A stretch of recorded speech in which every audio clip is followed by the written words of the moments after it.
guys, so today we are going to continue with Ontario Immigration Nominee Program. I have already recorded a video in March when they announced, these new updates to this program, but now I want to explain what they did.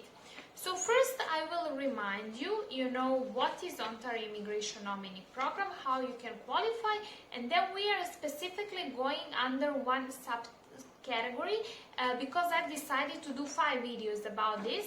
It's a long topic, so I want you to know which one you are eligible for. So some of you, will find this useful and you can apply. But before I start, don't forget to like, share and subscribe to my YouTube channel.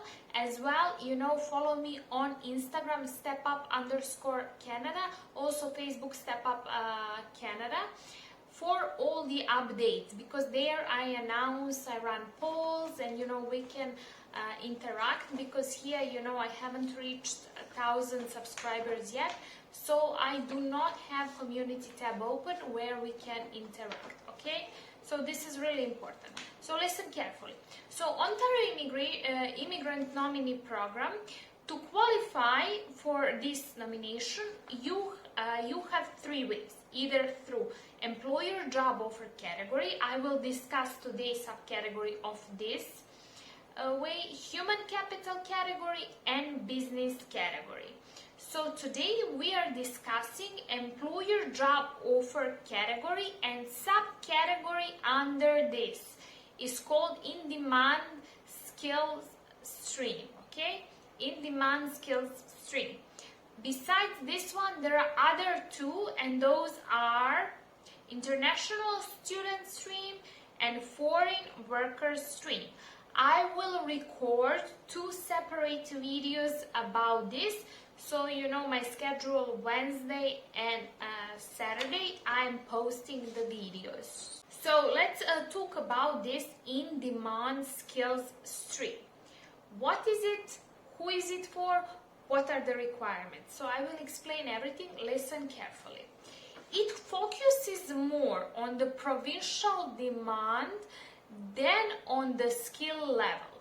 In Ontario, it's a little bit different, because usually these immigration programs are, aimed toward high-skilled occupations. But in Ontario, there is a labor shortage of low-skilled occupations. So this stream is for those people in construction, in agriculture, in trucking, personal support work, with a job offer in Ontario. I have to tell you, this program is for people who are already in Canada and have experience in Canada. So those of you who already worked in Canada and have experience in Canada. I will tell you the requirements so you will understand. Please, I want to explain you also that do not write to me if you are looking for the job in agriculture and in construction. I'm not looking for the jobs for these low-skilled occupations. I do truck drivers, and I do some personal support work like, orderlies and nurse aides. I do those occupations, okay? So requirements. Your job offer, what does it have to have in a job offer? A job offer has to be full-time and permanent. What does it mean permanent? In your contract, you do not have end date. That means permanent. Full-time means 1,560 hours per year, okay? So eligible occupations, I will post here a screenshot, and also, we have another list right here, okay? I will also leave you the link in the description box below, so you can check it by yourself, if you are on the list. It's really important. Now we have to talk about, eligible occupations, and then then we have to say that pay must be at medium wage in that region. So in Ontario, has different regions. has to be at the median wage level or higher. It cannot be below. It's really important for you to know. Applicant requirements. So what is required from you? You have to have invitation to apply. So they have to invite you in order to apply, and you have to apply before the deadline. It's really important. Number 2, you have to prove your qualifications that you suggested you have once you created a profile. Now we are talking about work experience. That's why I said to people who are already in Canada or who have experience in Canada. So you have to have at least 9 months of cumulative, I will explain what cumulative means, paid full-time work experience in Ontario. So you need 9 months cumulative. What does cumulative mean? It doesn't mean that you have to work, straight in one shot in Ontario for 9 months. No, but in the period of the previous 3 years, you have to collect 9 months. Then you can apply, okay? It has to be within 3 years prior to the date you submitted application. So today is, today is 7th of August, right? So let's say we are submitting application today. Your work experience cannot be before 7th of August 2018. That's 3 years, right? So within those 3 years, from 2018 to 2021, these 3 years, you have to collect at least 9 months that you worked in Ontario, not everywhere in Canada. It has to be in Ontario. It's really important for you to understand this part.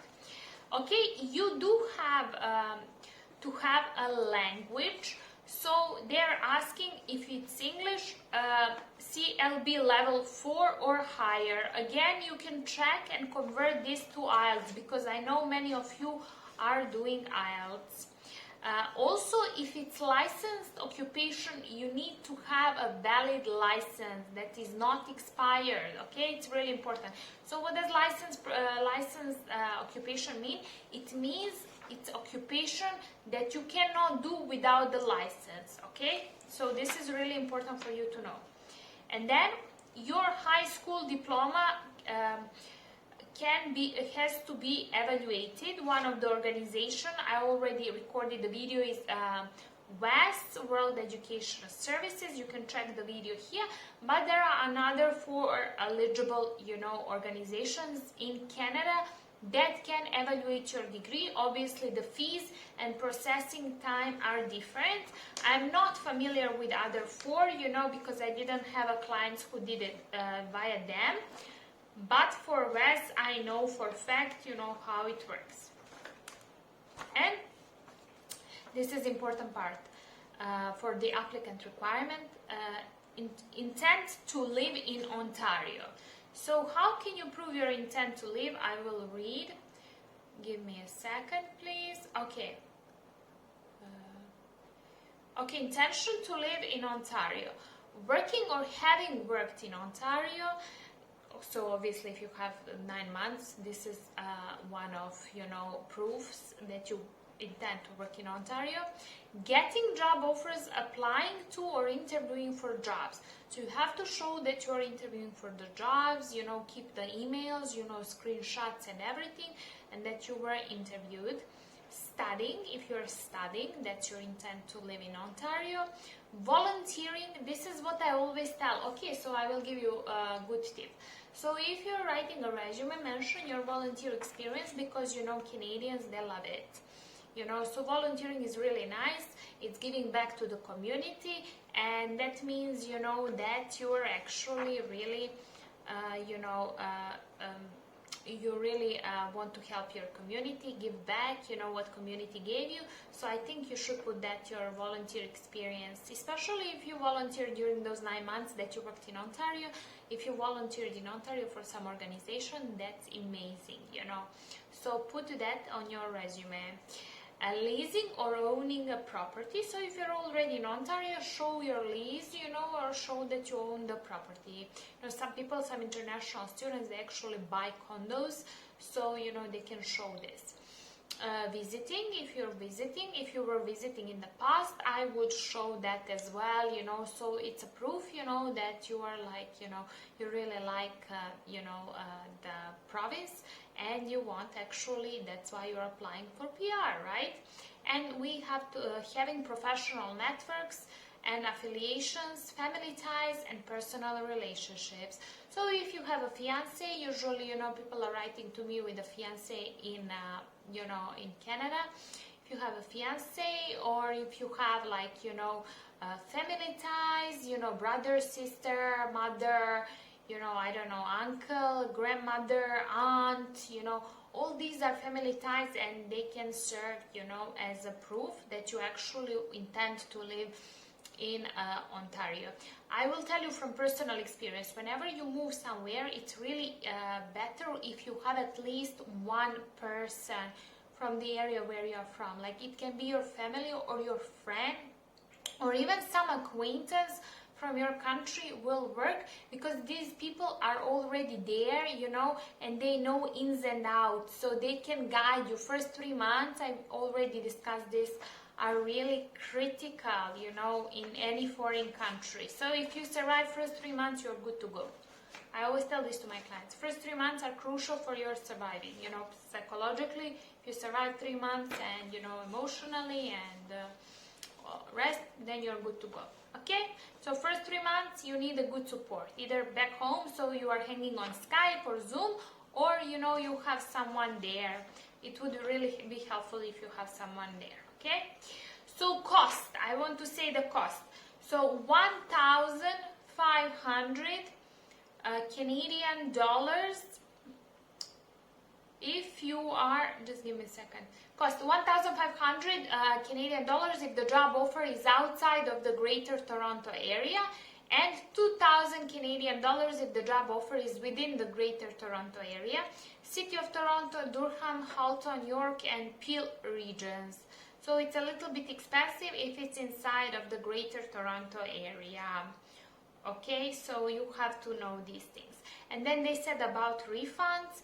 We will only refund the fee if we find that your application is incomplete, or you withdrew your application before we start processing it. It's fair, right? So they don't want to do the processing and everything, and then you are asking for your refund. So these are the things you should know if you want, you know, to you know, apply for PR through in-demand skills, which is for people who already have experience at least 9 months in Ontario. Okay, so I hope I helped someone of you who are already in Ontario and, you know, or have experience in Ontario for at least 9 months, that this helped you, you know, to find your way towards permanent residency in Canada. Again, please don't forget to like, share, and subscribe to my YouTube channel. If you want to help with the job search assistance, you write me an email and, you know, attach your resume, because it's really important for me to see your resume before I give you a reply. And also, you know, follow me on Instagram, stepup_Canada. Thank you so much. I want to thank you everyone who is watching my channel and supporting me. Bye!